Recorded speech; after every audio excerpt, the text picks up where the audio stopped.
The reading is from the book of Genesis.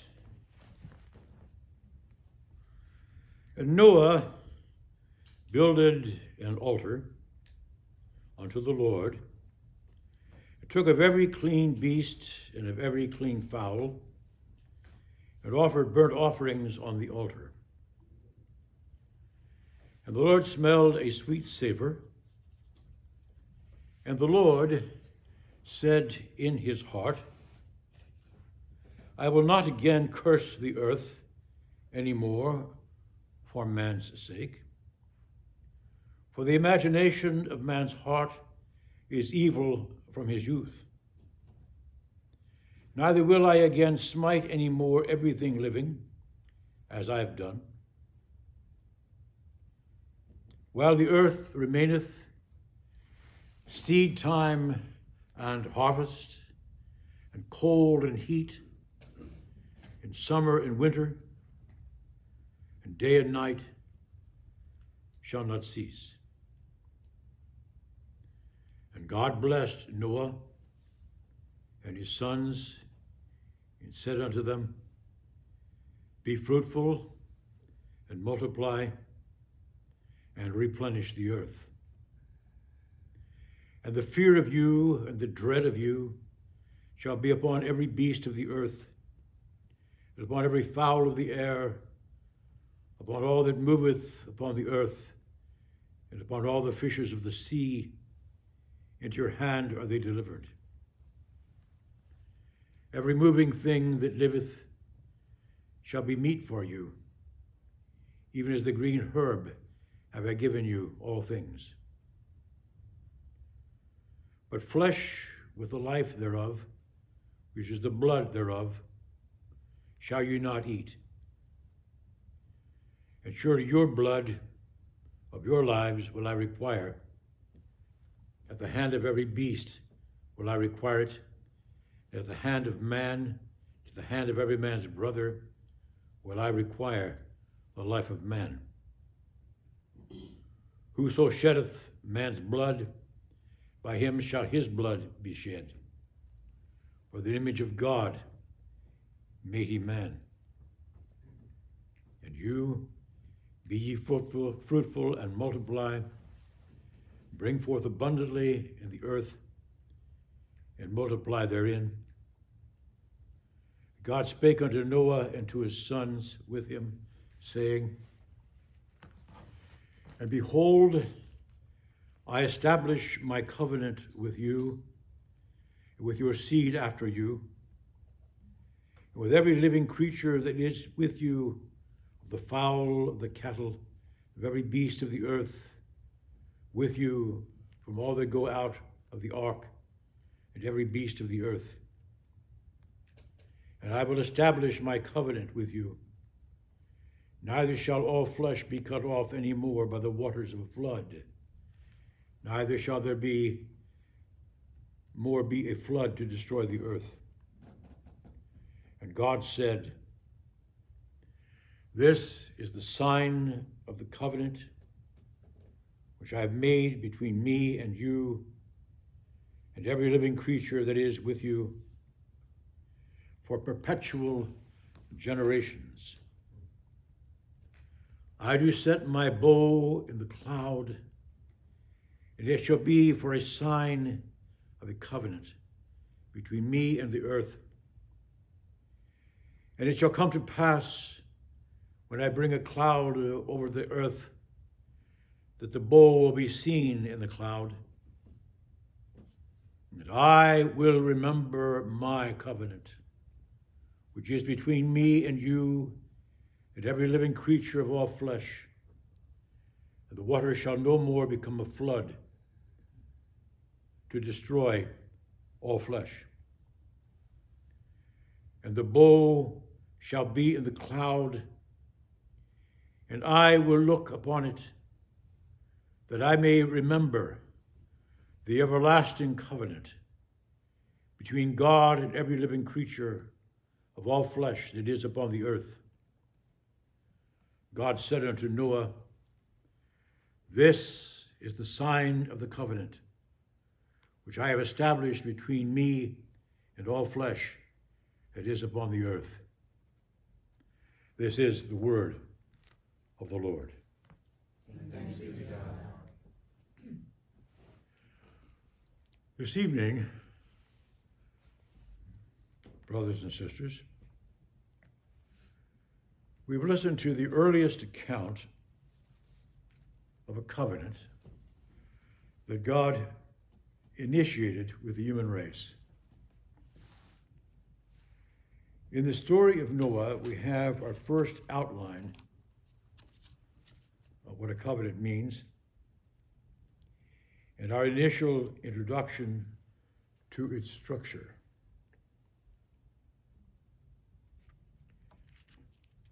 By the time I finished writing this sermon, I realized that most of it is in Hebrew. I'm hoping you will all bear with me. There's probably way too much Hebrew in here, but I just can't help it. It's compulsive. And I've stopped going to therapy, so I'm probably not going to overcome it. I'll be introducing several Hebrew words into our reflections this evening. We're going to begin with the first one, which I know you know. Berith. Berith, which means covenant. I knew you knew. Covenant. Okay, Berith. With respect to this subject, we will reflect on, count them, 3 points. First, tonight, let us speak of the primacy of grace. This covenant with Noah is credited to God's initiative. It is his gift. God is the one who establishes the covenant.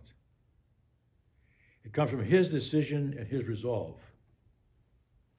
2 verbs are used tonight with regard to the covenant. God gives the covenant, Natan, and God establishes the covenant, Hakim. Kum means to stand. You might remember that line from the Gospels, in fact, where Jesus says to the little girl, Talitha kum, get up. Kum means to stand. Hakim is the causative meaning, cause to stand, make to stand, establish. Tonight's story is not about man's quest for God. The covenant is an expression of God's intruding himself into man's existence. Thus we read tonight, behold, I establish my covenant. Mekim, participle. Mekim. Et beriti, my covenant. With you and with your seed after you. Now, since Noah was now in effect the new father of the whole human race, all human beings included in the covenant are included in the covenant. Indeed, all living things. I establish my covenant, he says. Hakitoni et beriti. I establish my covenant with you, and never again will all flesh be cut off by the floodwaters. Now, 8 chapters later in Genesis, in God's covenant with Abraham, we once again observe that the initiative is God's. When Abram was 99 years old, the Lord appeared to Abram and said to him, Ani El Shaddai. I am El Shaddai. I am God the Mighty. Walk before me and be Tamim, be perfect. And I will give, Natan, I will give my covenant, Beriti, between me and you, and will multiply you exceedingly. And I will establish my covenant. Hagimoti et Beriti, I will establish my covenant. Same words. Between me and you and your seed after you in their generations, for an everlasting covenant, Laberit Laholam, to be God to you and to your seed after you. Now, in the 2 accounts of Noah and Abraham, We observe the same verbs and identical points of emphasis. God gives and establishes the covenant. He always refers to it as beriti, my covenant. Now, this is what's meant by the primacy of grace. It's not that we have first loved God, but God has first loved us. What shall we say of this initial covenant? All human beings, because of God's initiative in history, belong to a covenanted race. The whole human race is a covenanted race. The covenant has been established. Hakim, it's an institution at the structure of history. The covenant is a permanent institution in history. Therefore, there's always grace in the world. There's always grace in the world. Till the end of time, to the close of every man's life, God has promised to hear every prayer. He has bound himself to this promise. For this reason, any human thoroughfare might become, without warning, the road to Damascus. And every watering hole on earth might be transformed suddenly into the well at Samaria. In the words of Georges Bernanos, La grâce est partout. Point 2. Because God's covenant is permanent throughout history, memory, linear memory, pertains to its structure. What do God and man have in common in history?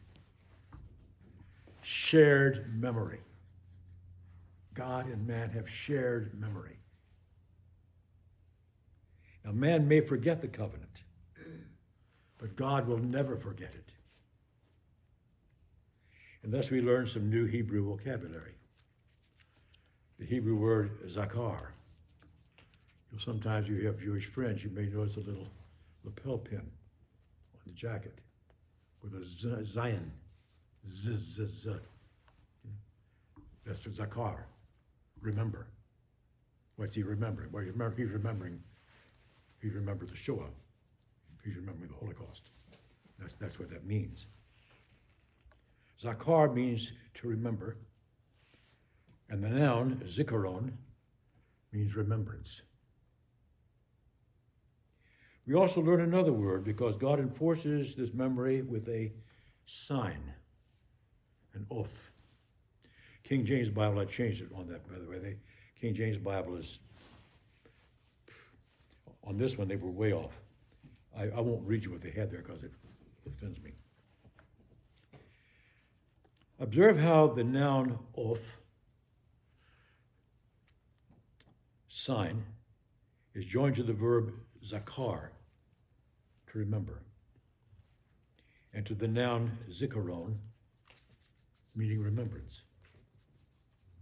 Thus we read, and God said, this is the sign of the covenant, oath habirith, sign of the covenant, oath habirith, which I give, asher ani notain, which I give between me and you, with every living soul that is with you, for everlasting generations, liderot halam. The sign of the covenant is the rainbow. Natati, I give, natati, my bow in the cloud. And it shall be for a sign of the covenant, laoth berith, sign of the covenant, between me and the earth. It shall be when I bring a cloud over the earth that the bow will be seen in the cloud. and I will remember my covenant. Vazakarti et beriti, I will remember my covenant, which is between me and you and every living creature of all flesh. The water shall never again become a flood to destroy all flesh. The bow shall be in the cloud, and I will look upon it to remember the everlasting covenant. Lezakor by Berith Olam, between God and all living creature of all flesh that is upon the earth. And God said to Noah, this is the sign of the covenant which I have established. Oath Abirith Asher Hakatomi, between me and all flesh that is upon the earth. The rainbow. Before proceeding further, allow me to pause on these reflections to observe how contemporary culture, if it can be called that, has deeply perverted the meaning of the rainbow. What does the rainbow mean today? Well, you all know what the rainbow means today. This ancient sign of God's permanent covenant with creation has recently been contorted into something wholly contrary to the structure of creation.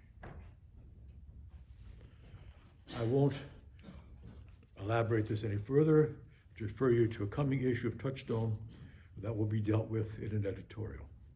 Am I right on that? Oh, you don't know? Okay.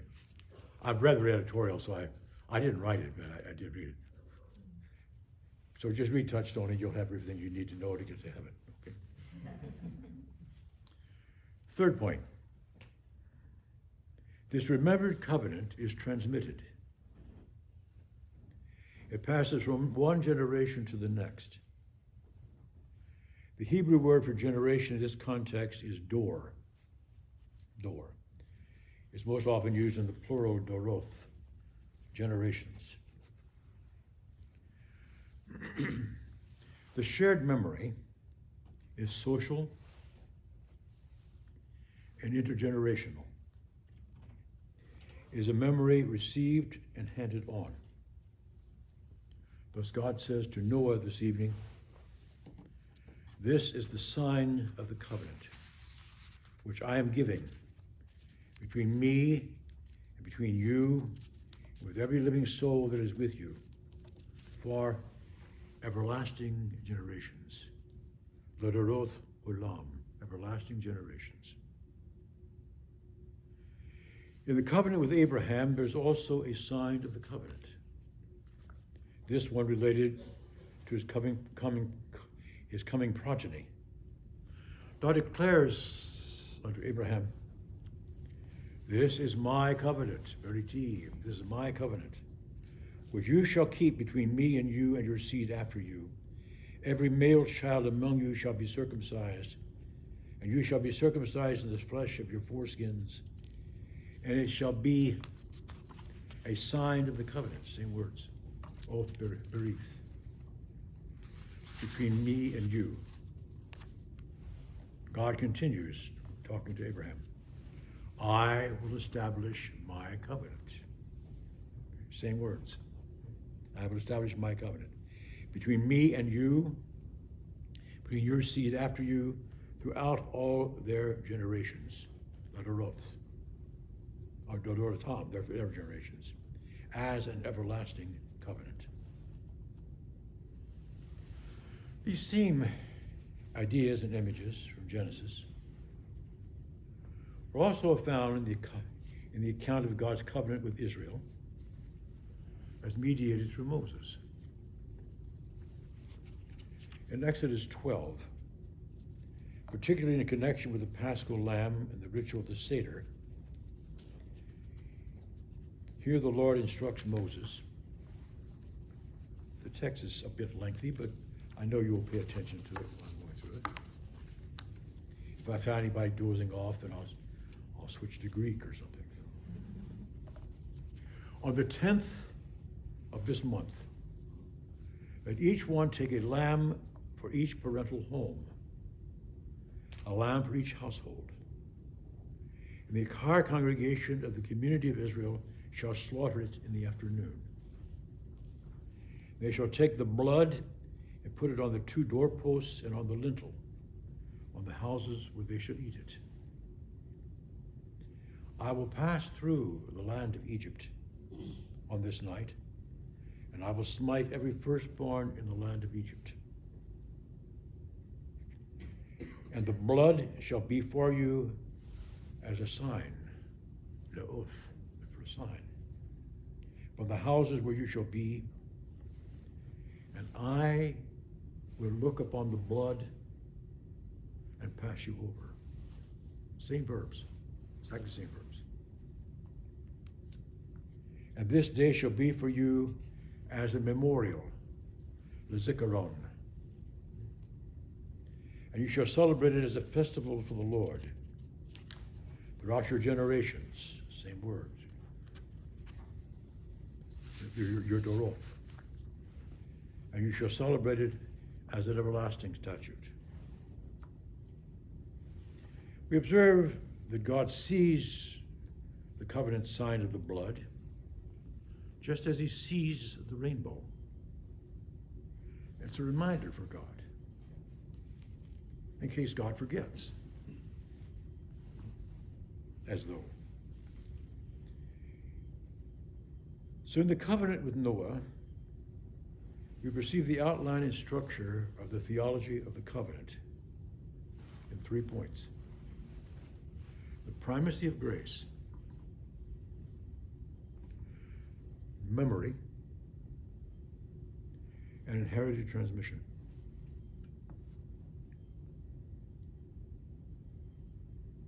We're still in this, of course. I'm not talking about something of olden days. This is now. These features also qualify the ritual of the new covenant, of what Jesus said, "This cup is the new berith in my blood. Do these things as a zikaron of me."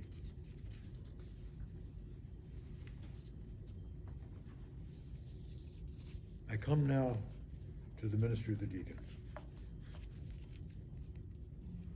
who has to know this better than anybody. It's the deacon we charge to elevate the sign of the covenant. Even as altogether we call to mind all those things which have come to pass for us. The deacon of the church elevates the body and blood of Christ over the altar so God can see it and remember the everlasting covenant he has with us. I don't think we could do anything brighter than that to say what we think of the ministry of the deacon. Through the apostles and their successors, we have received this ritual from the hands of Christ himself, the mediator of the new covenant. This is the central act of the worship by which we are identified in a memory we share with God.